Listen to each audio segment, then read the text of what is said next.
They've even got, like they had a donation to get an EV, electric vehicle that can be assembled, driven, and disassembled for the next class the next year. Oh, that's cool. And so just some phenomenal things. So taking this existing building, rethinking it, cutting holes in it to create vertical connection is probably one of my most unique projects that have been completed at this point.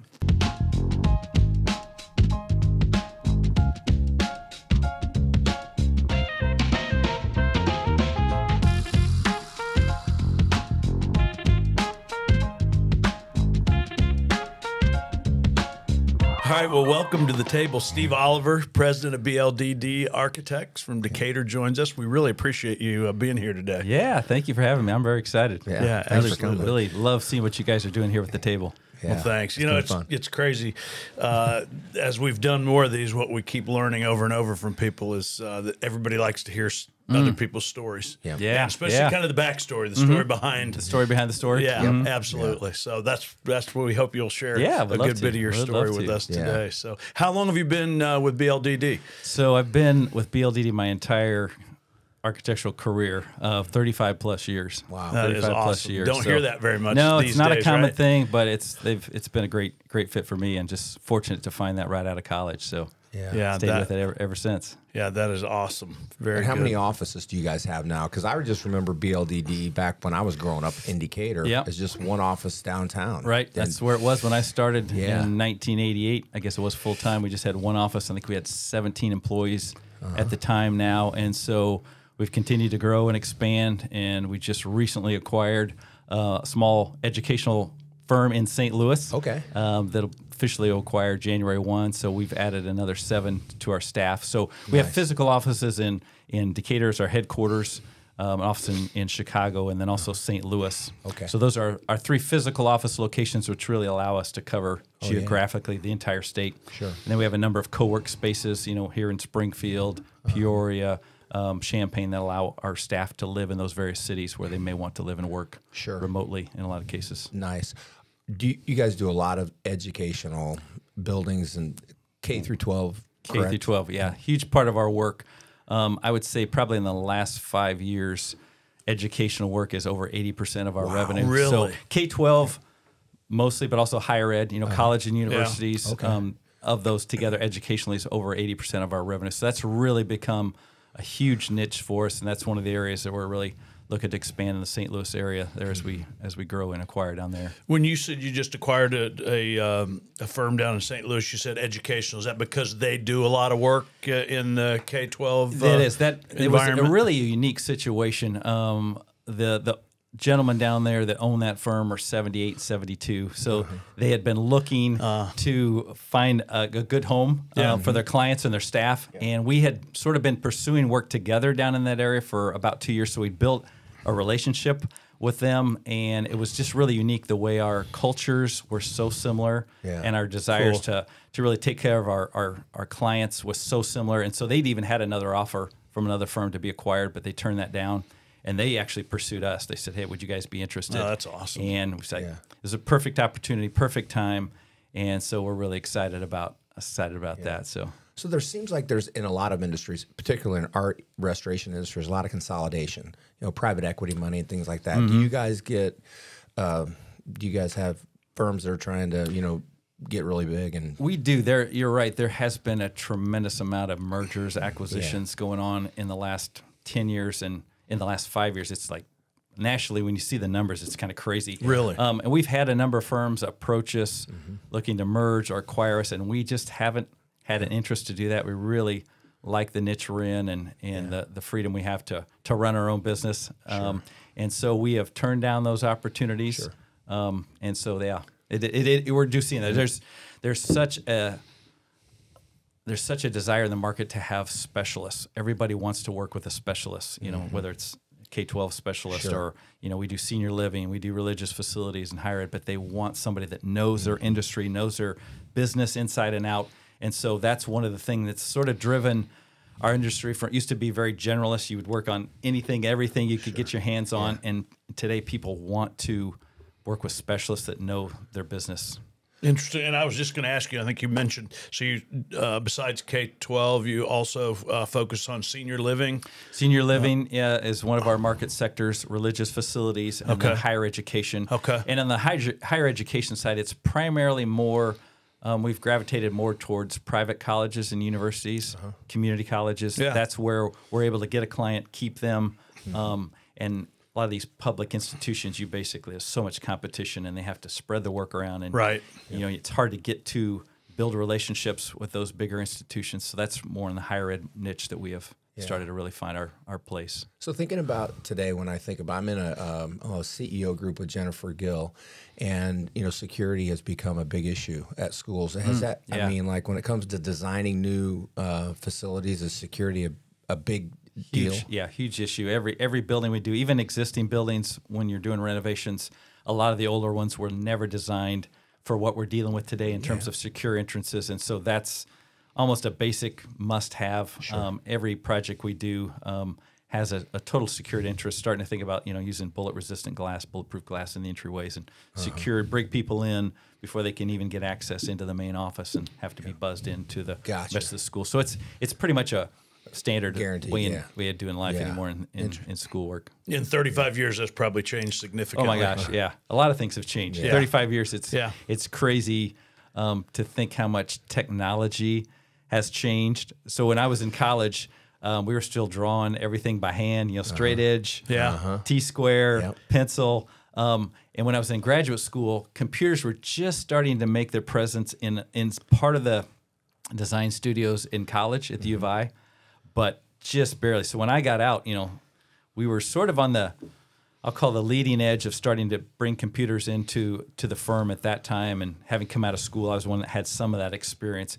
But to see the way that's changed over 35 years, phenomenal. Like the technology today is, it's like nothing like what we had then. You're basically, now you're putting everything in a three-dimensional model. So it used to be you could draw a line, this is a wall.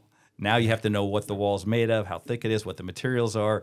So you're basically building everything in 3 dimensions on the computer, which is kind of crazy. But it allows you to really have a well-coordinated set of documents, and then we can show our clients, with these computer renderings, these lifelike renderings, we can show a client, here's what they look real, the proposed design is going to be. They can see it before a shovel's ever gone in the ground. They can say, oh, I like this, but I don't like that. We show them, here's what it looks like, this color, or this brick material. Or, so it's what you can do in the design phase now from a technology standpoint is just incredible compared to what it used to be. We used to sell designs to clients. We'd have like a 2D elevation of the front of the building.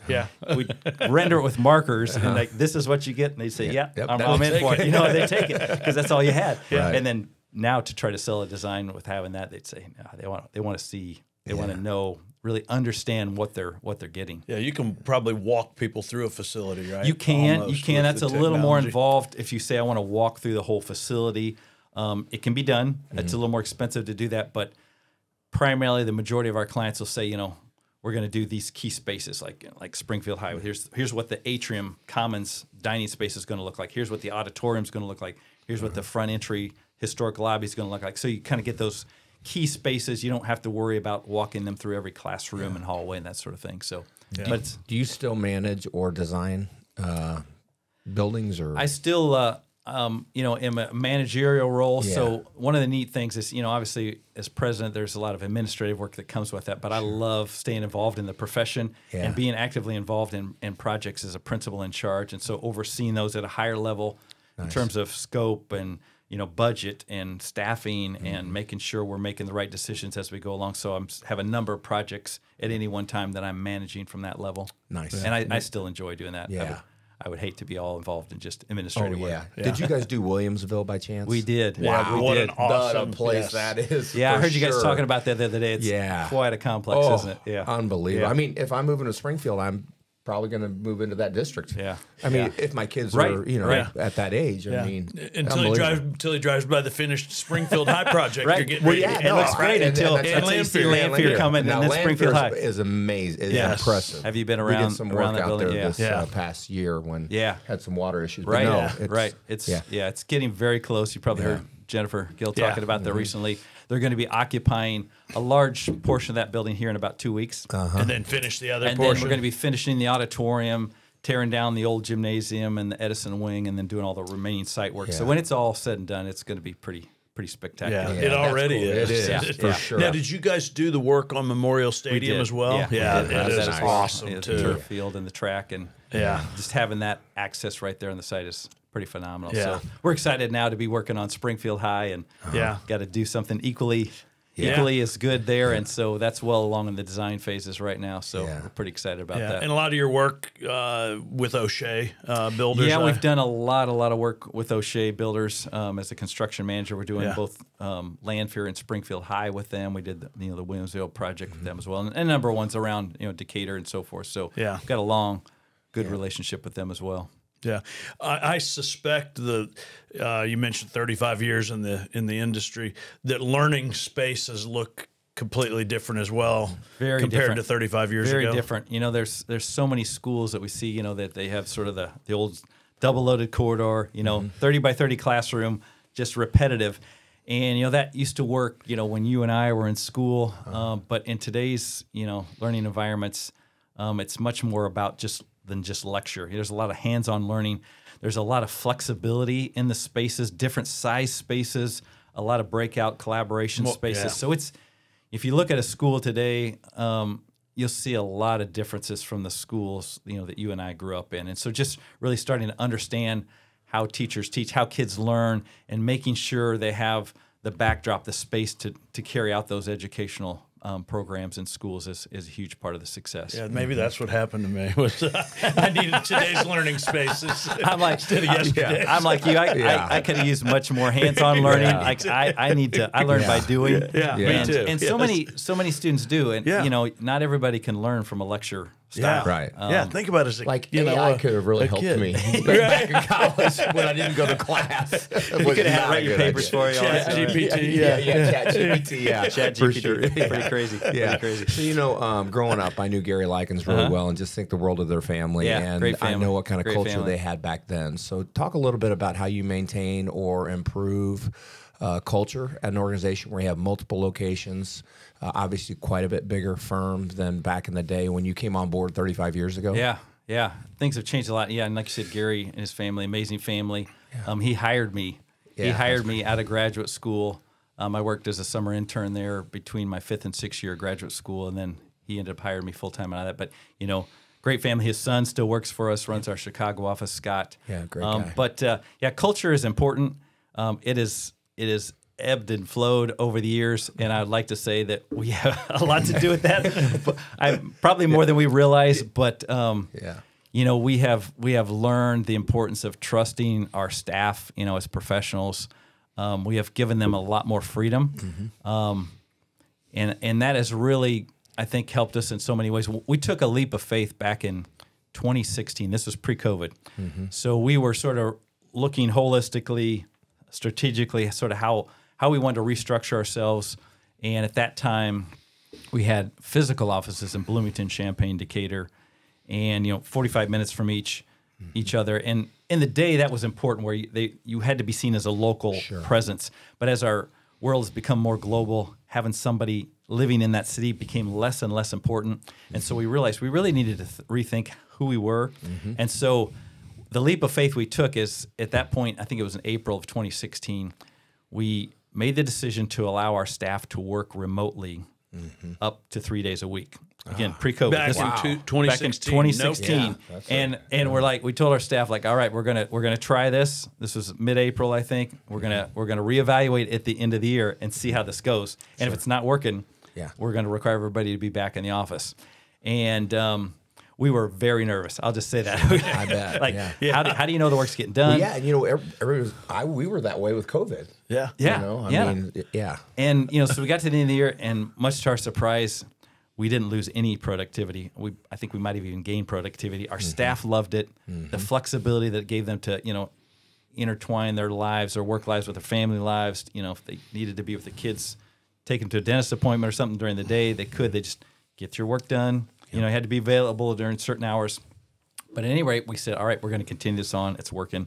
And so when COVID hit, basically we went from 3 days to 5 days. Yeah. And so a lot of our other competitors were scrambling, like, how do we do this? We already had our infrastructure in place, so our staff could have access to everything on the file server from home, from anywhere, really. That's awesome. And so that really allowed us to keep running on all cylinders. And so, long story short, I think just trusting our staff and giving them the flexibility to get their work done and not trying to micromanage that and trusting them has really created a culture, I think, that they actually, I think they sometimes are willing to do more when we know that we're offering them more flexibility in that regard. So, do you guys ever all get everybody back together? Oh yeah, we do. And there are definitely times where you need to be in the office for certain meetings or client meetings.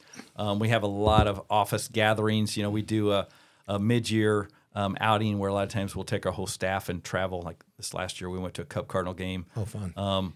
We're getting ready to have our holiday party. We're going to be doing it down in St. Louis this year since we just acquired the firm down there. Oh, yeah. Neat. So we're going to get our staff and all their spouses together. And then each sort of office does unique things throughout the year. We just had a Christmas potluck where we invited our retired principals, Gary and Jeannie, and some of the retired principals like Sam were there for that. So we do a number of those, Halloween, So office you'd party, still do a just lot those of sort that, of things to get together and have camaraderie outside of the work environment. So that's a big part of creating culture too as well. Yeah, for sure. And then Jay was telling me you guys have a band. Or the office has a band. BLDD employees. A lot of BLDD and past BLDD employees. So what's funny is a lot of people that have either gone on to other career opportunities or retired are still active in the band. That's cool. That's cool. So it's wild. What's really neat is we have a lot of school clients, of course. So every year there's a big school board convention in Chicago in November where basically all the school boards and superintendents from across the state converge in Chicago. It's like 20,000 people there now. So it's a big opportunity to thank our clients and also market other clients there. But every year now the band plays we have a client reception for 2 hours. That's pretty cool. The band plays and our clients I love it. They love it. They love it. They're like yeah. requesting. Like if we took that away, they would not be happy. So that's just another sort of part of the unique culture that has been created. Well, I was on your website poking around yesterday a little bit, and I was reading you play the guitar. So are you part of the band? I do. I was for a number of years, and I gave that up. I retired that, but still enjoy to play the guitar on the side. So do you have a type of music you like to play? I really it's an acoustic guitar I like to play. So I just like to play around at home. So just depends. Yeah. Do you sing? I do. Okay. I do. Nice. Yeah. I've sang a couple lead songs for our office band in the day, and a lot of backup vocals. But nice. just more for fun. Yep, I like it. Yeah, I'm glad we don't have a band. I wouldn't. Yeah, we probably wouldn't be invited back. After Right, the first that's gig, right. I'm sure. What's interesting is it probably started close to 35 years ago. Oh, really? Like, literally, I think when I started, there was already like a basement band. Like some of the guys used to get together in the basement like once a month, just for fun, have fun. And then over the years, it sort of morphed. And as we got people that became more and more talented, they're like, hey, let's take this on the road and do some gigs around town and whatnot. That's and pretty so cool. It's just grown, and they're really good. Yeah, that's awesome. I like it. I think you said earlier that when you started, you had 17 employees. 17 is that right? employees, I believe. And what's it look like today? So we're up to 65 employees now with the acquisition of the St. Louis firm. So, and what's amazing too, with the technology the way it is, what you could do with 5 employees, 20 years ago versus what you can do with 5 employees now with the technology, the software is incredible too. It's really changed how we do our work and the amount of work we can produce with a similar number of staff. Wow. Yeah. When you were talking earlier about your transition to remote work many years prior to COVID, and then going to 5 days at that time, do you require any, certainly meetings and certain things that folks have to be in for, but are you back to 3 days at home and 2 days in the office, or just it's as needed for you to do your job? So if you need to be in the office all day for a team meeting or a client meeting, you're in the office. Gotcha. If you need to collaborate with your team, you're in the office. So no specific requirement days-wise, We looked at sort of trying to, back when we were 3 days a week, we were trying to all right, it'd be nice if everybody was in the office primarily Monday and Friday, so we could just get most of the people in on the same day.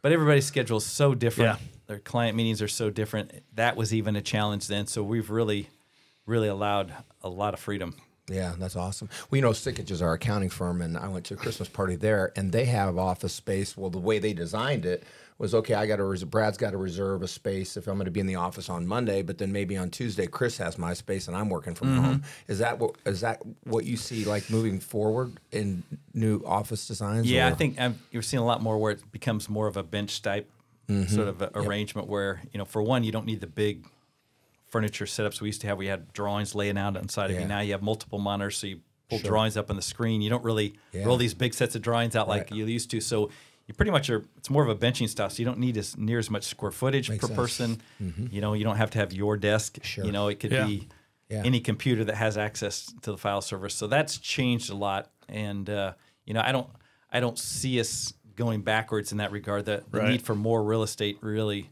it's becoming less and less. No, to makes really sense. function. If I remember that space right, I think it was very much designed that way, that folks could walk in with their laptop and plug in, and they have monitors. I think there were monitors there, and so on and so forth. So very much a shared space working environment. And you see a lot more of that with your design, I suspect. Right, and you see these co-work spaces popping up in all the major cities. You know, you got one here at Innovate Springfield too, where again has access to copiers, you know, conference rooms. There's usually receptionists in there. You can get mail. So, but you have a desk, and you can come in and work in that sort of environment around other professionals, have access to those sort of things, conference rooms and whatnot, but only be in there when you really need to be in there. So, So what's the future look like for BLDD as far as growth and footprint? I obviously I think this next push is going to be primarily around the St. Louis area. As we've expanded down in that area, we see a lot of potential in that market, a lot of growth opportunities, particularly in the K-12 arena, where we bring a lot of expertise to the table. And it's one that we sort of feel is underserviced from K-12 architects in that area. So that's one of the areas we're really going to be focusing on here in the next 5 years. Nice. So if Gary would have been first generation, Scott's second generation, do you have third generation members working for the firm? Like, do you have anybody in the firm that works with you, like your son or? My son, yeah, it works for the firm here. So he and his wife are out in Utah working at an architecture firm out there. Okay. I think I was telling you guys earlier that they fell in love with Utah. He loved to rock climb. I thought they would never come back to Central Illinois, but then they decided to have a baby, and her folks are from Bloomington, and so they decided to come back. We had an opening, so he's been working with us for several years now. So we have a lot of younger generation. We've just got a new principal that was added on that's younger generation too, a year ago. So nice. That's one of the, I think, strengths about our firm. There's been a long going transition plan. So our firm is going to be celebrating 95 years in February this year. So it's really pretty unheard of in our industry. I think it's one of the oldest firms in the state of Illinois. And so having that sort of transition plan is so important just to the longevity of the firm and making sure you're bringing up those young leaders and some of the older guys get out of the way at the right time. Are you still in the same space that you were in when you started back in 1988? Physical building, yes. Yes. But completely redesigned and redone? We've remodeled it a few times over the years. So I started in 1988, so we're right down on Merchant Street, down at the end of Merchant Street. So that building, they had just renovated in the mid-'80s, like right before I started, a few years before I started. We renovated about 14, 15 years ago, and then done some smaller remodelings over the years after that. So same space, same building. Great. Yeah, that's cool. That's awesome. I like it. Yeah, that's pretty neat. I think you said earlier K-12 is, did you say 80% of your work? K-12 with higher education is about 80%. Together. It's been over 80%. And then the rest is senior living and religious spaces. Religious facilities. We do office spaces too. Those aren't ones we pursue as actively, but those four markets are ones that we can compete with anybody in the area for sure. Do you have a favorite project that you worked on over the years that you just? Great question. I love Good that question. my footprint or my handprints on that building or what? Yeah, or a few in 35 years might be. Yeah, there's several. The one that comes to mind is one that recently got completed. I'm talking about projects that are completed now. One for the Mattoon School District. Okay, it's a new Lift Innovation Center down there. So it's a CTE program, career technical education. They had a unique opportunity where they were able to purchase a vacant 6-story building with a basement.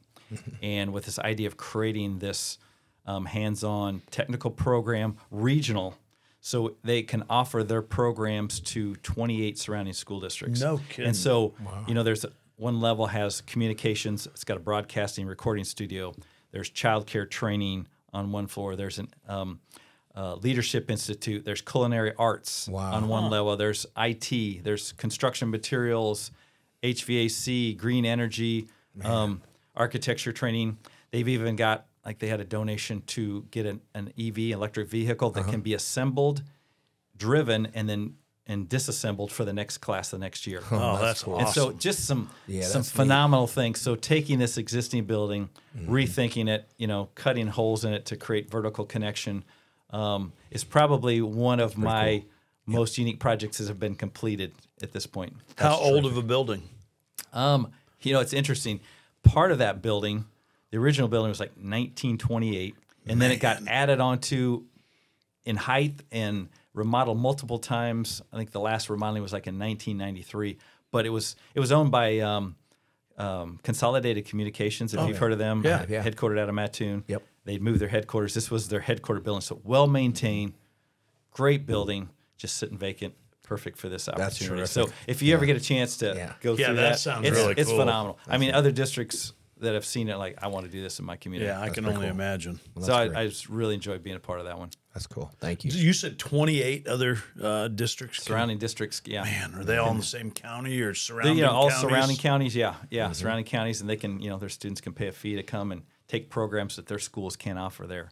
So they could come and, they had a lot of different partnerships, like with Johnson Controls, so that Johnson Controls donated equipment, with like air handling units, boilers, chillers, so they can actually work on them in an environment, to be trained to work on these. So there's a lot of, as you guys probably know, shortage of skilled labor. And so the training for that, like we were talking earlier, a lot of kids aren't meant to go to college. They're not meant to go to college. They don't need to go to college. But this gives them a pathway to other opportunities that they wouldn't have had without this.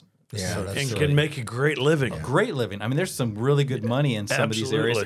And there's a lot of folks that were just made to work with their hands, and it's great. I love it. I love it. So just being a part of that has been really a really neat thing. Cool. Yeah, that sounds like an awesome project. Yeah. Well, one of the questions we often, Brad always says, "Are you going to ask your question? Are you going to ask your questions?" Well, because we never get the same answer. Everybody always has something, which is awesome, and then we get to learn. This is how we learn, right? Because Yeah. Before I do, I want to go back to the culture, though. Something just popped into my head. When Brad was asking about your culture and you talked about the trust and freedoms you've given your people, do you do anything with your leadership or your emerging leaders in your company that helps them develop personally and professionally leadership skills that's maybe not industry specific? Does that make sense? Is that a fair question? Yeah. Are there things that you do to help your folks kind of rise up in their abilities to lead and manage? One of the unique things that we did for probably over 5 years, maybe more than that, was we developed an internal leadership institute where we would sort of pick each year about 10 to 12 candidates that we said, all right, these are people that have been with us. They're up-and-coming leaders. We want to help them develop their leadership capabilities. And so we would, over the course of a year, take them through this class. We met once a month all together. The class would be on different subjects, and it would be taught by the different owners of the firm, depending on what the topic was. There would be certain homework assignments. Some of them were reading books like Good to Great and different things like that. And so that was one of the things we did to sort of help create and develop leaders within the firm. So we did that for a number of years, and then we've taken a break from that, and we talked about what's the sort of next thing we want to do. So just trying to be creative, understanding that people's times are valuable. So you have to balance that with getting the work done and all that, right? Getting done with work, but also knowing the importance of developing leaders and the next generation, like you said. So Yeah. that's one of the Awesome. unique things that came to mind. That Yeah, we that's have done pretty in the cool. past. That sounds like a great program. I like that. Yeah. Anyway, back to the questions. Not that big of a deal, but all your years of life and experience in your industry and just living life, if you could look back now, knowing what you know today, and tell your 30-year-old self, you ought to pay attention to this and this and this, what would those things be? Wow, it's a good question. Several that come to mind. There's so many things that you don't get taught in college about, like so much business understanding that we just didn't get in college. And of course, at that time, I didn't know I was going to be a business owner. But things that come to mind are relationships are everything. Like when you're in college, you're focused on the technical understanding. You want to make sure you know how to put a building together. All those things are hugely important. But relationships are so important for the longevity. And so, just understanding that you're building relationships from day one, the time you meet somebody, you're building a trust bank, with clients, that there's going to be times where you don't do everything perfect. And so you really need to draw on that strong relationship. I think, also being, a lifelong learner, I see so many things. We've talked about some of those that have changed in our industry from when I started to now. But I think along those lines is being willing to change as the world changes. I've seen a lot of competitors that nobody likes change, right? It's so hard to do, but you don't want to be on the bleeding edge of change, but you do, I think, want to be on the leading edge. We found that has really allowed us to be so successful, is really not being able to make those big investments in technology and change and say we're going to bite the bullet, we're going to retrain all of our staff on this new software. It's the next thing. And so just being willing to change. And I guess the last thing I would say is just be yourself. I think coming out of college, you see all these other leaders, and I know I found myself wanting to be somebody I wasn't. Like I want to be that person. They're really good at this, or they're great at that. Yeah. But as I've gotten older, I've realized like we were created to be who we are. Yeah. And just grabbing a hold of that sooner than later, and just making the most of who you are, because that's where you're going to find the most fulfillment, not pursuing being somebody else, being who you were created to be. So, yeah, I love that. Absolutely. All three of those. I will say, and I know we were getting ready to wrap up with the question, as Brad calls it, but I was looking at your website yesterday. I think I mentioned that, and I said to Brad, and I think Jay earlier today, I said, one of the things that stood out to me was there's a comment on getting to know who you are as a company about the value of relationships. And I could not agree more. I've said it for as long as I can remember, that every great thing that's ever happened in my personal life and professional life is always tied to deep relationships. Right. Always. Amen. It is. Always. It is. Yeah. And, just one thing that come to mind, you were talking about culture. This is sort of a unique thing, but one of our core values is passion/fun. And so, we work very hard at what we do, but we also like to have fun doing it. Yeah. And as we have had other folks sort of pull our clients, that's not something we're telling, that they are telling that we're fun to work with. And so creating an environment and a culture where we're fun people, our clients enjoy working with us, because, you sometimes spend years together working with the same client, difficult things, doing difficult things. You want to have fun. Yeah, I like you want to have fun working together. Yeah. What's your slogan on the strategic plan? Well, we work hard, work smart, and have fun. And have fun, and we do. I mean, because what we do is never, 8 to 5. Right. It's 10, 12 o'clock at night on a Saturday and Sunday night. We're screwing up people's family plans on Christmas and Christmas Eve and Thanksgiving, and hopefully we reward those folks for their commitment, right, at a financial level. But treat them well, have fun along the way. Know we have a tough job to do, but I think having fun is extremely important. Yeah, I don't think that gets enough credit a lot of times. You look at core values or integrity, and all those things important. Yeah, almost a must-have. But you don't see fun a lot, and I've just found people like to work with other people that they enjoy working with. Clients like to work with. Couldn't agree more. Professionals that are fun to work with. Yeah. And your comments about change are We're going through that right now with a bunch of technology. And, we had some of our guys going through some training this morning with some new software. It's not easy. And our human nature is not to embrace change, right? We are creatures of habit, and we don't like to do new things. I know it. Like, this has worked for 20 years. I know. It's got to keep working. Not doing it, but it is. If you stay in that mindset, you're going to get left behind really quick. Yeah, for sure. This has been a great interview. Yeah, awesome. Thank you all for having me. It's been a lot of fun. Thanks for taking the time to do it. Appreciate it. We really appreciate your time. Good luck Thank you. with everything. Thank you. Yeah, you bet.